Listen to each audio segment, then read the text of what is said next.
urazi haje ingwano turiko turagwana muri kya gisata bavuga ngo narabinjiriye mu masahani ntabyo mwari muzi urazi nk'umushinga amateka agoma yikorera business yiwe mugabo ntavuga amajambo menshi ntacyo bakora abantu bakritika cyane ntacyo bakora. Ibihe vyiza kuri mwese banywanyi bacu mubana natwe makuru n'ibiganiro dutambutsa kuri nombonesha kure mukunda muri benshi Shiramatsiko TV nani n'umwanya makuru agezeko ariko aragarukwako cane irya nino nga mu gihugu c'u Burundi kuri rigenekerezo rya 11 z'ukwezi kwa kabiri mwaka wa 2026 aho tugiye kugaruka ku makuru ahambaye cane ariko aragarukwako cane nga mu gihugu c'u Burundi. Zuguru mu bihangange vya CNDD-FDD igitoro cakoze ibara, ibintu ntago vyoroshe ibiriko birabera nga mu gihugu c'u Burundi. Hari amakuru mashasha tubazaniye kubijanye n'igitoro cafatanywe umushinga amateka Shabani Nimubona.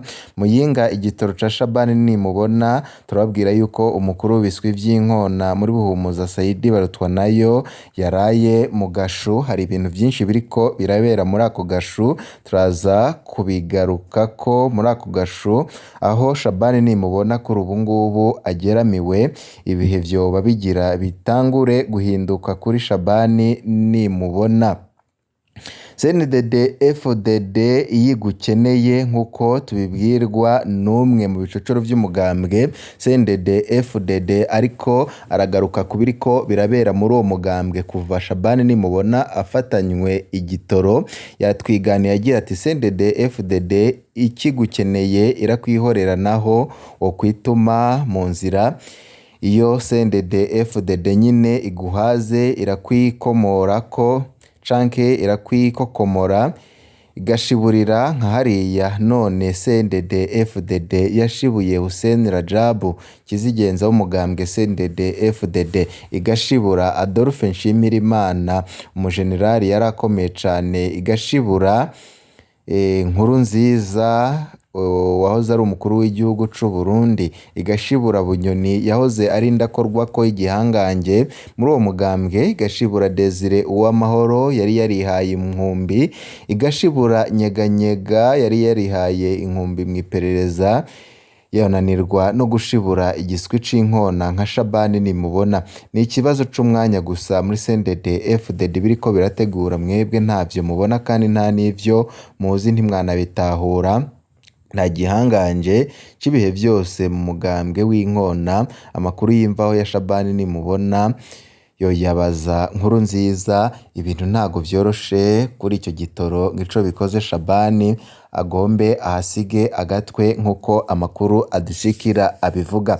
Shabani kuri ubu ngubu yishimikije Reveriyano Ndikuriyo munyamabanga mukuru w'umugambwe uri ku butegetsi CNDD-FDD ariko nanone ngo bamwe n'abandi ntibariko barabona uko bigiye kugenda. Ni mu gihe mwishwa wa Shabani Nimubona Saidi Barutwa nayo yarasanzwe abika ibitoro vya Shabani Nimubona akaba yarajejwe no kubidandaza yahejeje gufatwa.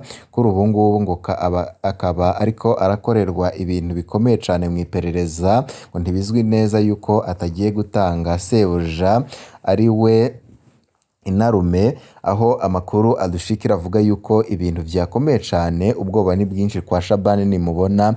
Inama nshinga amateka nayo iri kwiga ingene igiye kumukurako ubudahangarwa. Umwanya n'umwanya Shabani Nimubona murashobora kubona apfunzwe. N'amakuru ahambaye cane tugira ngo tubashikirize. Perezida Evariste Ndayishimiye ikindi cyose wamukorera arashobora kukihoza, ariko kuri dosiye y'igitoro ntago ashobora kuyihoza kuko arabizi neza yuko abashaka kumutembagaza bose bagenda bagerageza baciye kuri dosiye y'igitoro. Ni ibintu bikomeye cane biriko biragaruka ko cane nga mu gihugu c'u Burundi. Na makuru ateye ubwoba mu nama nshinga amateka. Ibintu vyakomeye mu bicocoro vy'umugambwe CNDD-FDD. Nta yindi nkuru iriko iragaruka ko uretse igitoro cafatanywe Shabani Nimubona umushinga amateka, ngaho Shabani ariko aramaramaza umugambwe CNDD-FDD kamaramaza inama nshinga amateka ndetse n'igihugu camwibarutse. Muri kano kanya turababwira amakuru menshi duhejeje kuronka kuri dosiye y'igitoro gishika amaritiro 198 cafatanywe umushingamateka watowe Shabani Nimubona Somambike wa Reveriyano Ndikuriyo umunyamabanga mukuru w'umugambwe uri ku butegetsi CNDD-FDD ngo dosiye ishobora gusiga inasenye ku rugero rukomeye cane. Reveriyano Ndikuriyo umunyamabanga mukuru w'umugambwe asanzwe atarabana ryiza n'umukuru w'igihugu c'u Burundi nyene cubahiro Perezida Evariste Ndayishimiye. Kuri ubu ngubu ibihangange vyose biriko birakorera ko kuri iyo dosiye y'igitoro cafatanywe umushingamateka Shabani Nimubona ibintu vyahinduye isura. Vyose nyine tugira ngo tubigaruke ko muri ano makuru twabiguteguriye, nkwibutsa ko utarafyonda kuri sabone canke se subscribe ukoresha ururimi rw'icongereza wafyonda ko kugira ngo uzurabana natwe mu nkuru n'ibiganiro twama twatambukishije kuri Mboneshakure mukunda muri benshi Shiramatsiko TV. Mboneshakure imwe rudende bageza ko amakuru aba yatosoye yatohojwe neza aba ariko aravugwa cane irya nino. Tuba dufisa amasoko yacu mu bicocoro vy'umugambwe CNDD-FDD, amasoko yacu mw'iperereza ry'u Burundi, amasoko yacu mubegereye umukuru w'igihugu cane cane ku kirimba c'umukuru w'igihugu, ndetse n'amasoko mu bindi bisata bitandukanye. Turazi neza rero yuko mukunda amakuru n'ibiganiro twama twatambukishije kuri Mboneshakure, mukunda muri benshi na twebwe turabakunda. Abadukurikira muri ngaha mu gihugu c'u Burundi, abadukurikira muri mu gihugu cibanyi c'u Rwanda, abadukurikira muri Kenya, abadukurikira muri mu bihugu vy'akarere Burundi buherereyemo, ndetse n'abadukurikira bari ku migabane mpuzamakungu. Turazi ko mukunda amakuru n'ibiganiro twama twatambukishije kuri Mboneshakure. Kuko nyine nari mpejeje kubikubwira, aya makuru yacu tugiye kugaruka kubiriko biraba zuguruzuguru yatewe n'igitoro cafatanywe umushingamateka Shabani Nimubona. Igitoro Ndayishimiye avuga yuko arico ibihangange bishaka kumutembagaza ku butegetsi biriko biritwaza. Kuri ubu ngubu ibintu vyasubiye gukomera cane, ni dosiye yashitse hejuru cane. Abashingamateka barababaye kandi bashavuye cane bivanye nuko Ndayishimiye yavuze ati nimurabe ivyo nahora mvuga. Mu mugambwe CNDD-FDD ishavu ririko riraniga, ibintu vyasubiye kuyangara mu butegetsi bw'u Burundi. Ibihe vyoba bigira bitangure guhinduka kuri Shabani Nimubona. Inyuma y'imyaka irenga 15 Shabani Nimubona yica agakiza, atera ubwoba abategetsi mu ntara, agakora ivyo yishakiye vyose muri Muyinga. N'ubwa mbere abwirwa ko ashobora gupfungwa kuva hagiye ahabona inkuru y'amabedo 198 ya essence yafashwe na komiseri Placide Irakoze kwa 27 z'ukwezi kwa mbere umwaka wa 2026, aho yari anyegejwe mu nzu ku mutumba wa Cumba ni muri komine Muyinga. Ibihe ntivyoroshe kuri Shabani Nimubona, umukuru w'imbonerakure mu ntara ya Buhumuza, akanitwa umushingamateka yatowe wa CNDD-FDD. Ivyo bitoro bivugwa ko ari ivya Shabani Nimubona, ariko bikaba vyadandazwa na Saidi Barutwanayo, umukuru w'ibiswi vy'inkona mu ntara ya Buhumuza, akaba umwishwa wa Shabani Nimubona. Tukaba twabwira yuko inyuma y'ifatwa ry'ibitoro Shabani Nimubona yaciye atera ubwoba komiseri w'igipolisi muri komine Muyinga, Liyetona Colonel Placide Irakoze, amubwira ko bazoraba umugabo uwo ari we mu gihe atazomusubiza ivyo bitoro. Shabani Nimubona yarongeye aca aranyegeza Saidi Barutwanayo, asigara yitwa uwahunze. Inkuru ya Saidi Barutwanayo n'ukugene ngo Shabani Nimubona ari we wamwishikirije mu gasho k'inyamiramabi. Turagaruka ko muri no nkuru tubabwire n'ukugene Shabani Nimubona kuri ubu ngubu afise ubwoba bwinshi cane, ariko aragenda arayegereza bamwe mu bategetsi ababwira ko bamufasha gusigura yuko iki gitoro kitari iciwe. Ibihe bitoroshe kuri Shabani Nimubona. Iyi nkuru y'ibitoro yarababaje abategetsi bo hejuru, ivyura n'imyidogo myinshi mu banywanyi ba CNDD-FDD bavuga ko Shabani ariko aratukisha umugambwe n'intwaro yabo cane cane inama nshingamateka, mu gihe iyo Shabani nyine ngo yagiye ko bivanye n'ubushuti bagirana n'umunyamabanga mukuru w'umugambwe uri ku butegetsi CNDD-FDD Reveriyano Ndikuriyo, bivanye n'uko Shabani nimubona bakoranye amabi menshi atagira izina, ariko kuri ubu ngubu ibintu bikaba bigira ngo bihinduke. Amakuru dukura mu begereye iperereza mbere banaduhereye ivyemezo avuga ko hirya y'ejo ku igenekerezo ry'icenda z'ukwezi kwa kabiri umwaka wa 2026 abategetsi muri Buhumuza na cane cane abatwara iperereza bahawe itegeko ko uwitwa Saidi Barutwanayo araye atabonetse. Abategetsi bari guca bakurwa ejo haheze hari ku igenekerezo ry'icumi z'ukwezi kwa kabiri mwaka wa 2026. Iperereza naryo rica rija kuri Shabani nimubona rimubwira ko Saidi Barutwanayo araye atabonetse, Shabani ari we yari guca afatwa agapfungwa. Shabani nimubona yarabonye ko bikomeye, aranyegurura Saidi aba ari we agenda amwijaniye muri komisariya y'igipolisi i Muyinga. Saidi arapfunzwe kuva ubwo. Kugeza ubu Shabani nimubona ntazi uko kino kibazo gishobora kubandanya. Ubu urukiza rwiwe ruziga kuri Saidi Barutwanayo yo kwishira ko ibijanye n'igitoro cafashwe. Akeza Shabani nimubona nubwo Perezida Ndayishimiye ari we yibereye muri iyi dosiye, aho ariko aratuma abakozi b'iperereza gukora ico cose ngo barabe koko nimba Shabani nimubona yoba yinyegeje inyuma y'urwo rudandazwa rw'ibitoro, kugira nyine ngo avuge abo bafatanya maze abahora bakorana na Bunyoni bose bafatwe bapfungwe, nkuko Ndayishimiye yavuze yuko ataca afungura Bunyoni mu gihe atarabona abo bose bari bafitaniye umugambi wo gutembagaza ubutegetsi. Ariko si ikintu coroshe. Shabani azoheza asigure gute iterabwoba yakoreye komiseri Placide Irakoze be no kuba yari yanyegeje Saidi Barutwanayo. Tubutse yuko Placide ni umukomiseri yafashe ivyo bitoro vya Shabani nimubona, aho kuri ubu ngubu dosiye iri mu minwe ya Perezida Evariste Ndayishimiye.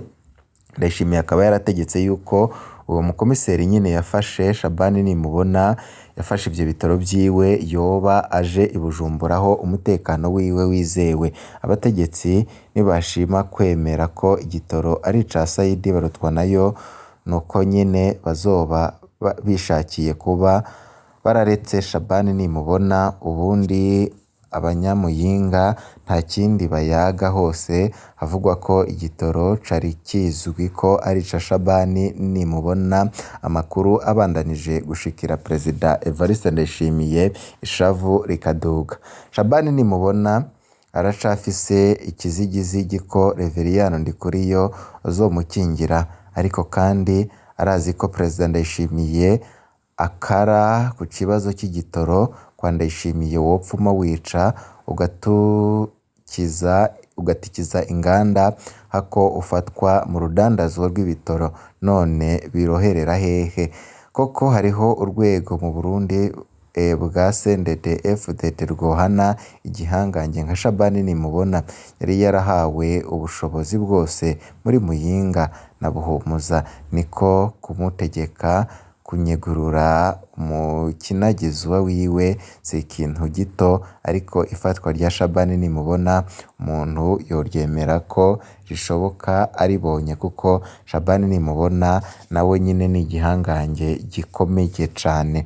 Mbere yuko tugaruka ku ifatwa ry'uyo yahora akorera Shabani nimubona ndetse n'ibindi biriko biragaruka ko cane, reka tubanze tubabwire bimwe mu vyo umwe mu bicocero vy'umugambwe CNDD-FDD yatwiganiye, avuga ati CNDD-FDD ikigukeneye irakwihorera, naho wokwituma mu nzira. Iyo CNDD-FDD nyine iguhaze irakwikokomora ikagushiburira nk'hariya. CNDD FDD yashibuye Hussein Rajab, igashibura Adolphe Nshimirimana, igashibura Nkurunziza, igashibura Bunyoni, igashibura Desire Uwamahoro, igashibura Nyeganyega, yonanirwa no gushibura igiswi c'inkona nka Shabani.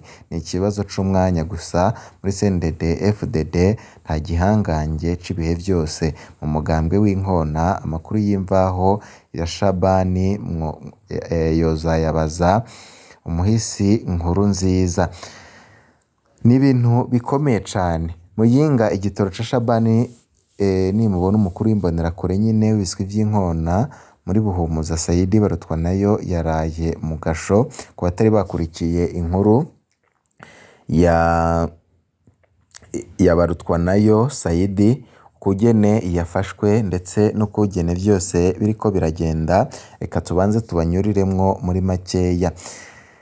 Inkuru y'igitoro kivugwa ko ari ca Shabani nimubona cafashwe kuwa 27 z'ukwezi kwa mbere mwaka wa 2026 ku mutumba wa Cumba muri komine Muyinga, hafatiwe amaritiro arenga 198.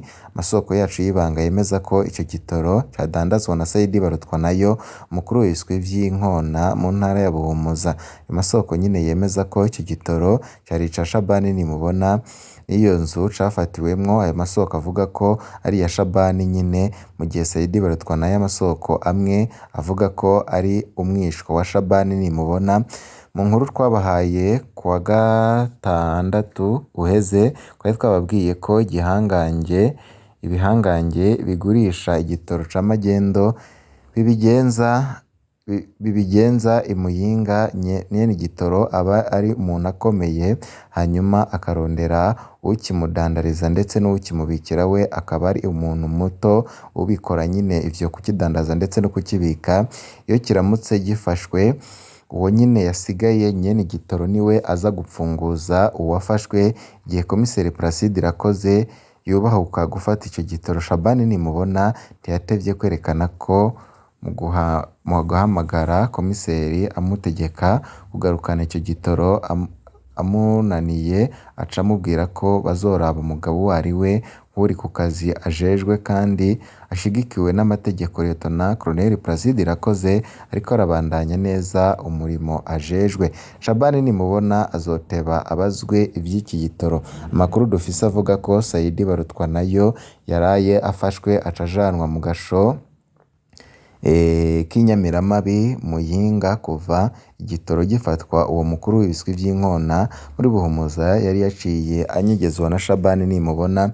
Ikibazo nyamukuru hano ni Shabani nimubona nawe azoshikirwa kurikiranwe ku bijanye n'iki gitoro. Inama nshingamateka izomukuraho ubudahangarwa canke azobandanya ari igihangange kitigera kibazwa ivyaha. Kivugwa ko ubwo Saidi Barutwanayo we azogeraho acibwa urubanza nk'uko bisanzwe bigenda ku bandi bafatanwe igitoro ca magendo. Aho imuyinga bimenyereye ko abafashwe igitoro gutyo baca bacirirwa urubanza rw'ikibiriraho. Umuririmbyi Ronari Niyomwungere niwe yagize ati burya abagabo bararya imbwa zikishura, none natwe tugire duti umukuru w'imbonerakure ararya umukuru w'ibiswi vy'inkona akaba ari we yishura. Iyi dosiye irimwo umukuru w'igihugu ku gitoro ntabwo igiye korohera Shabani nimubona. Hari andi masoko yacu ariko aravuga yuko Shabani nimubona yoba ariko aragerwa amajanja. Mu kandi kanya turaza kubabwira ku vy'iyo nkuru aho ibintu vyasubiye gukomera cane. Shabani nimubona umwanya n'umwanya usibye iperereza ariko rirabanza gukorwa, umwanya n'umwanya arakurwaho ko ubudahangarwa, maze apfatwe apfungwe, maze aryozwe amabi yose agize imyaka 15 akorera mu butegetsi bwa CNDD FDD. Wa mugani CNDD FDD iyo iguhaze irakujugunya nka hariya. Mu yandi makuru vyose turaza kubigaruka ko. Turakengurutse kuri mwe mwese mwaduteze yompi kuva mu ntango gushika ku musozo. Ibihe vyiza kuri mwese nivyo ndabipfurije.